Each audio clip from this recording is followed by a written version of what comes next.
teman-teman, kembali lagi bersama saya Richard di Kevin Bird Film. Kali ini Kevin Bird akan merangkum kembali sebuah film horor slasher berjudul The Texas Chainsaw Massacre: The Beginning. Film yang dirilis pada tahun 2006 ini mengisahkan tentang seorang bayi yang dilahirkan secara prematur di dalam sebuah pabrik potong daging. Bayi tersebut lalu dibuang ke tempat pembuangan sampah oleh pemilik pabrik dan ditemukan oleh sebuah keluarga yang bisa dibilang memiliki kelainan mental. Beberapa tahun kemudian bayi tersebut ternyata menjadi sesosok yang sangat sadis, di mana ia membantai semua orang yang berada di sekitar tempat tinggalnya. Bagaimana kisahnya teman-teman? Langsung saja, inilah dia, The Texas Chainsaw Massacre: The Beginning.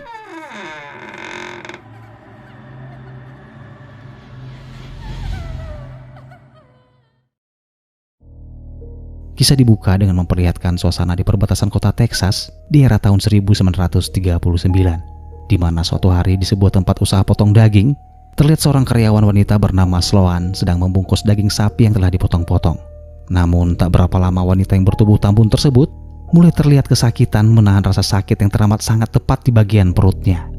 Tak berserang lama ia pun terjatuh ke lantai dan tak sadarkan diri. Hal itu sempat membuat salah satu rekannya dan juga bos pemilik tempat usaha tersebut kaget dibuatnya. Namun ketika bosnya itu mencoba menolong wanita itu, inilah yang terjadi.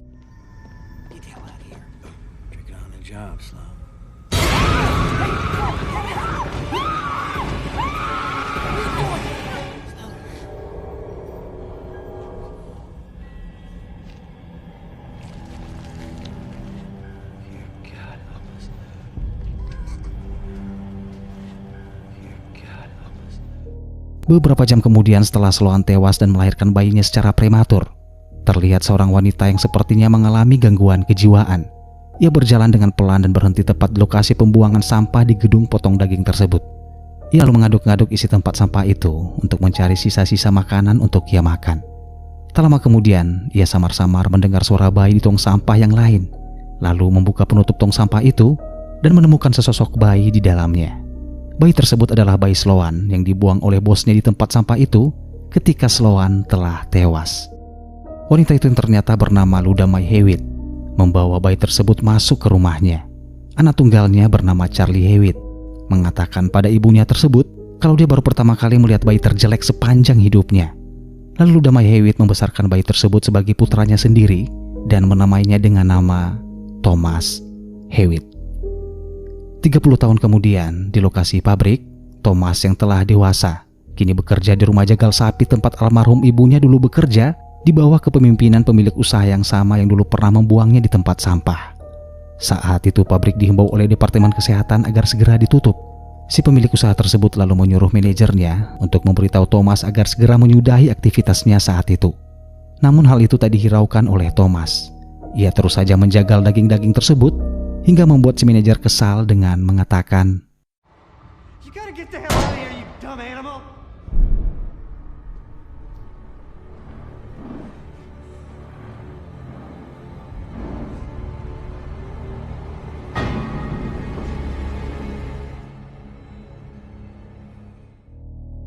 Beberapa saat kemudian Thomas masuk ke dalam ruangan bosnya.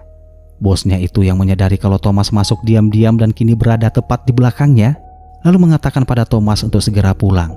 Ia juga mengatakan pada Thomas kalau dia dan keluarganya adalah satu-satunya keluarga terbodoh yang masih bertahan di kota itu.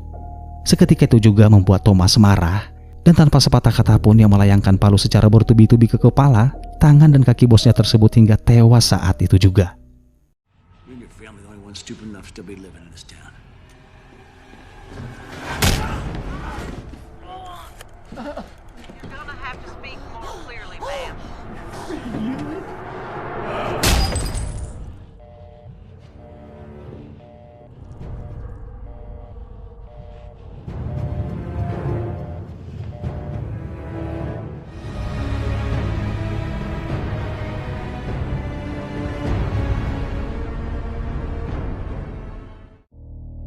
Sementara itu di tempat lain kita diperlihatkan dua pasang kekasih, yaitu Eric dan pacarnya Chrissy.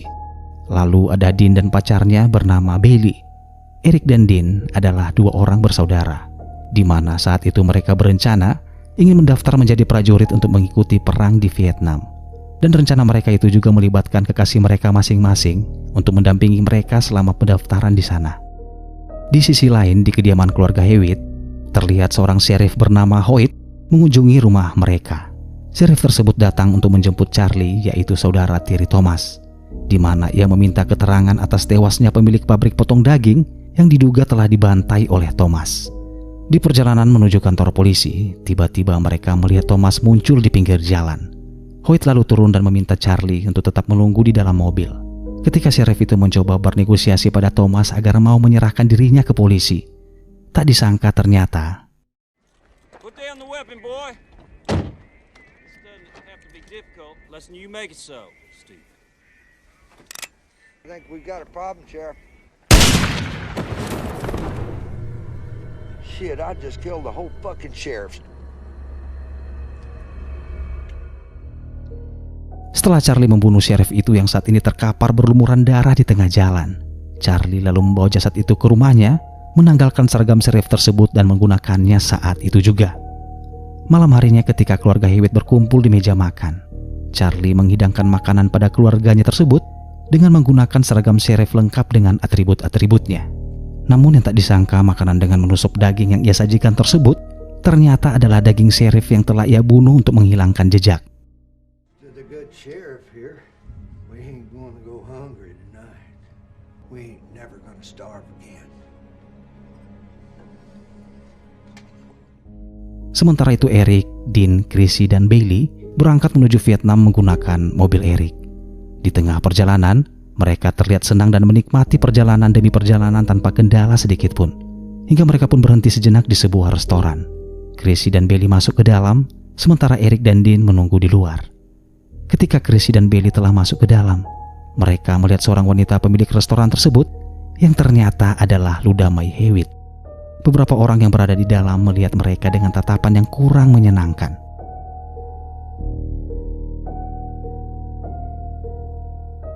Beberapa saat kemudian setelah mereka selesai menggunakan toilet, Bailey mengatakan pada Chrissy kalau sebenarnya Dean tidak ingin mengikuti pendaftaran menjadi prajurit di Vietnam. Mereka telah memiliki rencana lain untuk masa depan mereka. Hanya saja Dean merasa tidak enak menolak ajakan saudaranya itu. Setelah mengatakan itu, Bailey dan Chrissy keluar dari restoran itu dan tiba-tiba kaget ketika gerombolan geng motor mengusili mereka di depan pintu.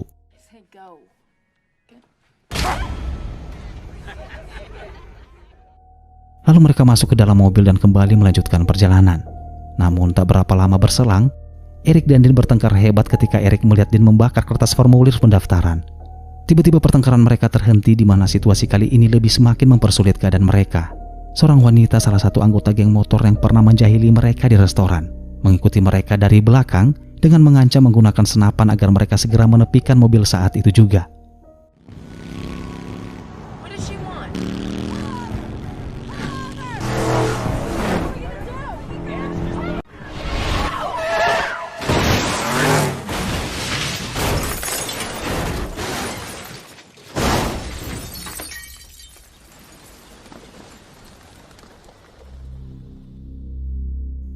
Eric yang kini terluka di bagian kepalanya melihat Dean dan Bailey yang juga terluka parah di kursi belakang. Namun karena ia tak melihat Chrissy berada di sebelahnya, membuatnya harus turun sembari memanggil-manggil Chrissy yang ternyata terlempar ke semak-semak saat mobil mereka terguling di tengah jalan. Namun Eric tak dapat berbuat apa-apa ketika wanita geng motor tersebut mengarahkan senapan tepat ke arah wajahnya.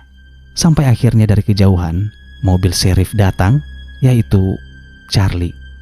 Setelah Charlie turun dari mobil, ia lalu mengambil senapannya dan menembak wanita tersebut hingga tewas seketika.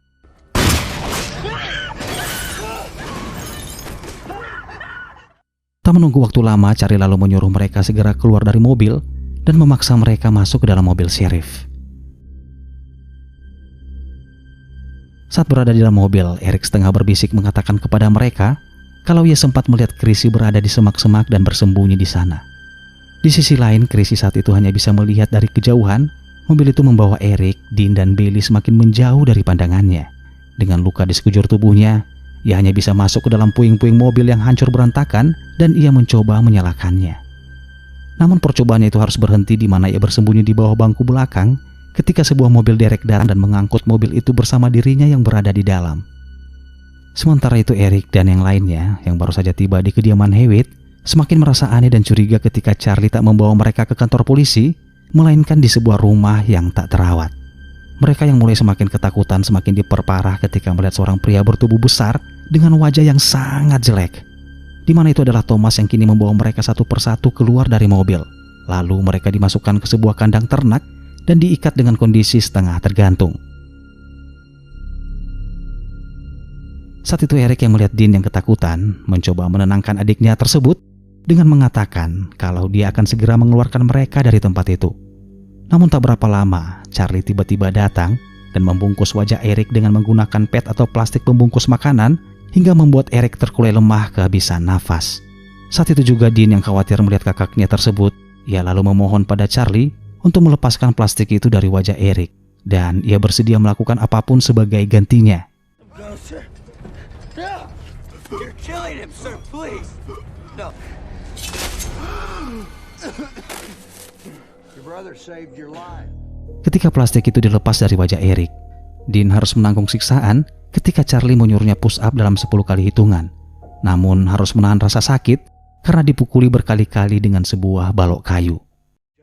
Stand between you and freedom here today. Well, come on, I'm waiting. Let's give him push up! One, 3. Come on, sweetheart.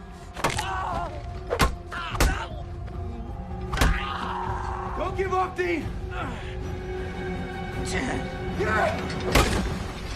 Dan yap, Dean pun pingsan ketika pengorbanannya berhasil ia selesaikan. Sementara itu pria tua yang menderek mobil memarkirkan mobil dereknya tak jauh dari rumah kediaman Hewitt. Chris yang berhasil keluar lalu bersembunyi di bawah mobil. Dan kini Chrissy menyadari kalau pak tua tersebut adalah pamannya Charlie bernama Paman Monty.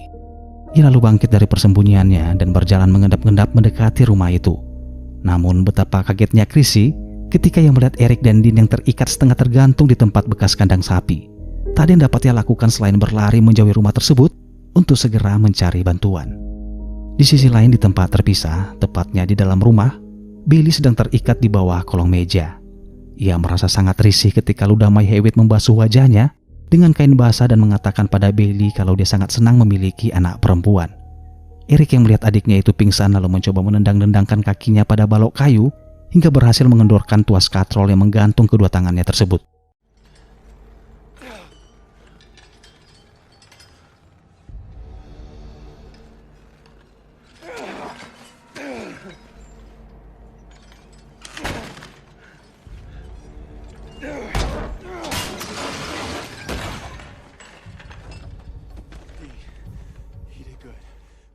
Sementara itu Chris yang baru saja tiba di pinggir jalan melihat salah satu geng motor lain yang kebetulan melintas di jalan itu. Chris pun mengatakan pada pria itu kalau teman-temannya sedang diculik dan juga salah satu teman pria itu yang telah tewas dibunuh oleh keluarga Hewitt. Pria itu pun yang kaget lalu segera meminta Chris untuk membawanya ke rumah penculik itu. Di dalam rumah, Ludamai terlihat sedang mengobrol dengan seorang tamu wanita bertubuh tambun. Namun wanita itu tak menyadari keberadaan Billy yang sedang terikat di bawah meja. Obrolan mereka itu tiba-tiba terhenti ketika di luar sana Eric melempar kaca jendela hingga pecah mengagetkan mereka.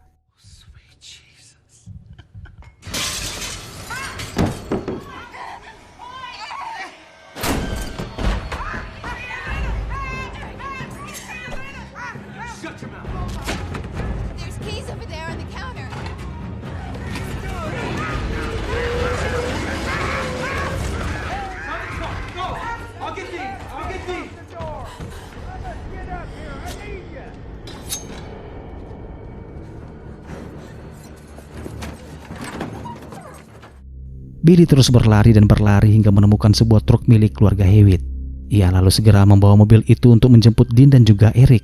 Namun siapa sangka, Billy gagal.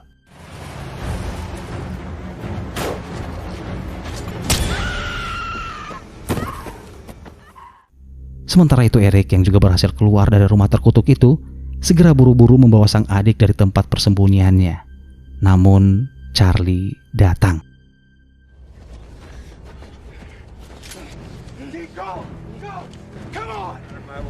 You're not a candy ass, are you, Sheriff?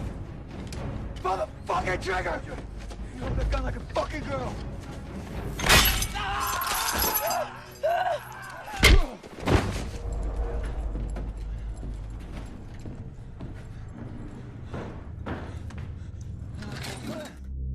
Dean yang saat itu meringis kesakitan karena salah satu kakinya terjerat oleh alat penjerat binatang, ditinggalkan begitu saja oleh Charlie, berharap di luar sana ia tewas kehabisan darah.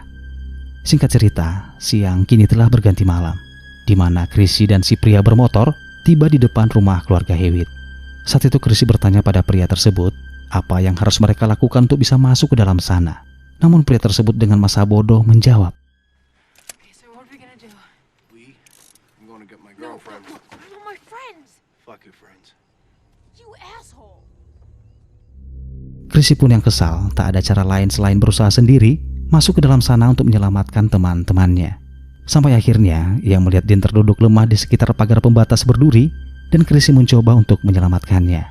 Saat Dean mengatakan kalau Eric dan Bailey masih berada di dalam rumah keluarga Hewitt, Chrissy pun pamit dan berjanji kalau dia akan menjemput Dean setelah berhasil mengeluarkan Eric dan Bailey. Sementara itu di dalam sana, Bailey yang tangannya diikat pada sebuah balok kayu hanya bisa pasrah ketika Charlie memperkosanya saat itu juga. Hal serupa yang lebih mengerikan terjadi pada Eric, di mana Thomas membelenggu tangan dan kakinya menggunakan plat besi yang dipaku pada kedua sisi. Lalu Thomas mengambil sebilah pisau dan mengiris kulit tangan Eric hingga sampai ke tulang.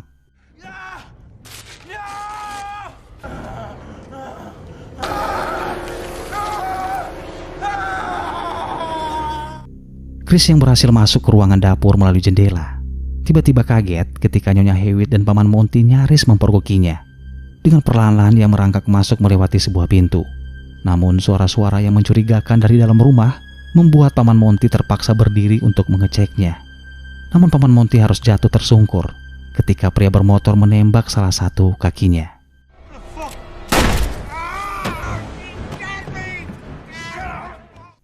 Charlie mendengar suara tembakan di dalam rumah. Dengan tergesa-gesa ia menuju ke tempat asal suara tembakan itu. Di dalam sana ia melihat Paman Monty meringis kesakitan karena luka tembak pada kakinya. Namun Charlie tak menyadari tepat di belakangnya, pria bermotor menodongkan senjata tepat di kepalanya dan menyuruh Charlie untuk menunjukkan di mana pacarnya itu disembunyikan. Take me to her, I'm gonna blow your head off. Hey! Do not fuck around. Namun suara Charlie yang cukup berisik saat mereka melewati anak tangga membuat Thomas harus meninggalkan Eric di dalam ruangan itu, lalu ia naik ke atas. Sementara itu Chrissy yang melihat Thomas meninggalkan ruangan tersebut, lalu mengambil kesempatan itu untuk masuk ke ruangan itu ketika melihat Eric terikat di atas meja dengan kondisi tangannya robek karena telah dikuliti oleh Thomas. Di ruangan yang lain, Charlie membawa pria bermotor ke dalam ruangan Bailey yang saat itu sedang disekap. Dengan kesal ia menodongkan senjatanya ke arah Charlie setelah mengetahui kalau Bailey bukanlah pacarnya. Saat itu juga ia mencoba menarik pelatuk senjatanya untuk menembak Charlie. Namun, There she is. That's not her. Shit. Shoot him. Dumb son of a bitch.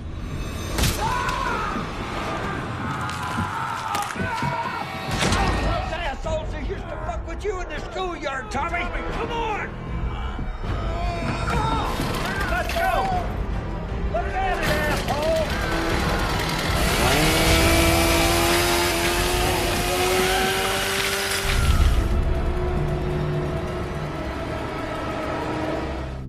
setelah Thomas membantai pria bermotor itu dengan sangat sadis, ia lalu segera kembali berjalan menuju ruangan bawah tanah tempat Eric disekap.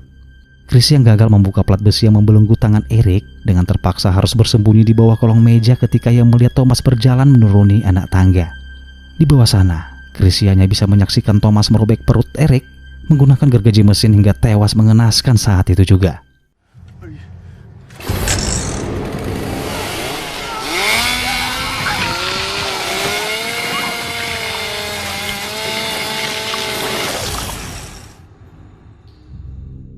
Yang Chris lakukan saat itu hanyalah menangis tanpa dapat berteriak, di mana kembali ia melihat Thomas memperlakukan jasad Eric layaknya hewan kurban. Thomas menguliti wajah Eric dengan pisau, lalu ia jahit dan ia pasangkan ke wajahnya yang sangat jelek itu.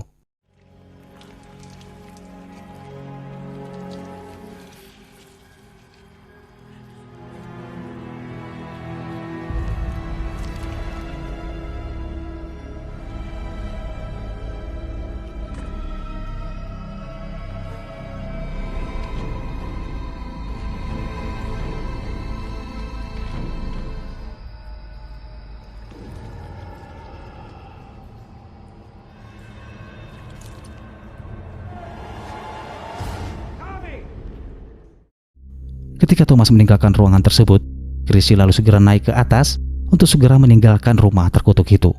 Namun baru saja ia tiba di depan pintu, ia mendengar suara teriakan Bailey di ruangan atas, hingga dengan terpaksa ia mengurungkan niatnya itu dan memilih menyelamatkan Bailey. Ia terus bersembunyi sembari mengendap-endap menuju ke lantai atas. Dan di dalam sebuah ruangan, ia melihat Bailey yang sedang terikat. Lalu ia masuk ke sana dan mencoba melepaskan ikatan yang membelenggu tubuh Bailey. Namun aksi heroiknya tersebut gagal ketika tiba-tiba Charlie masuk dan mempergokinya.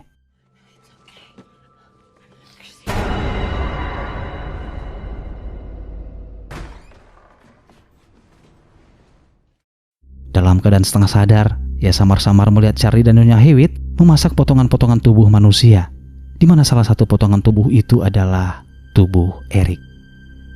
Beberapa saat kemudian, Chrissy terbangun dari pingsannya. Ia sadar saat itu ia berada di ruangan meja makan keluarga Hewitt dengan tubuhnya yang terikat di kursi. Ia juga melihat Dean dan Bailey terkulai lemah tak berdaya tak jauh dari posisinya berada. Saat itu juga ia menyaksikan Bailey digorok dengan sebilah pisau oleh Charles saat itu juga. Dengan meronta-ronta ketakutan nyaris tak terkendali, Chrissy berusaha mengendorkan ikatan tali pada tubuhnya.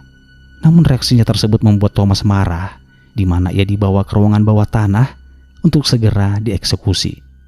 Namun beruntung buat Chrissy, di mana ia berhasil mencabut pisau yang terselip dari pinggang Thomas, lalu ditusukan dengan keras menembus punggung pria psikopat itu.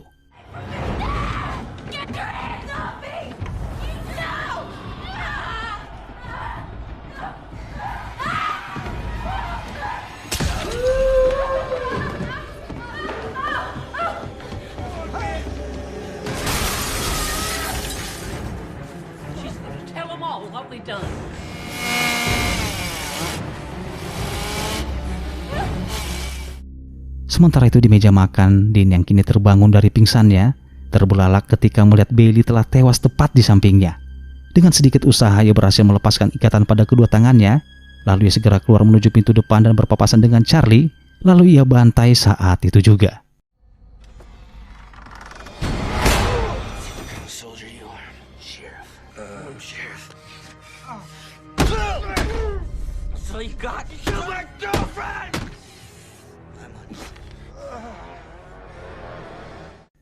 Setelah Charlie tewas, ia mendengar suara teriakan Chrissy dari kejauhan, di mana saat itu Chrissy terus berlari dari kejaran Thomas. Ia lalu masuk ke dalam pabrik potong daging yang kini terbengkalai. Di dalam sana ia menemukan sebuah kunci mobil, lalu segera kembali bersembunyi ketika ia sadar kalau Thomas berhasil masuk ke dalam pabrik itu. Di dalam sebuah wadah penampungan darah hewan ternak, ia berdiam diri bersembunyi dari kejaran Thomas. Namun tiba-tiba,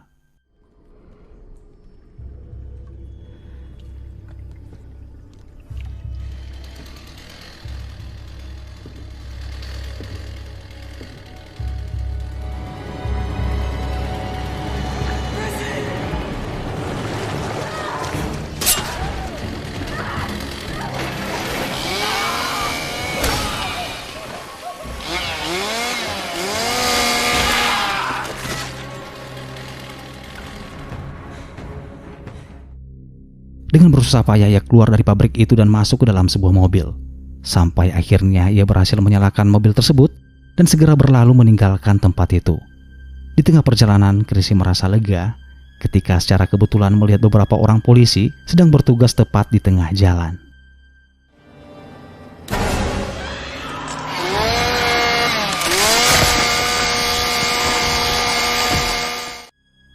Dan yep, semua tewas.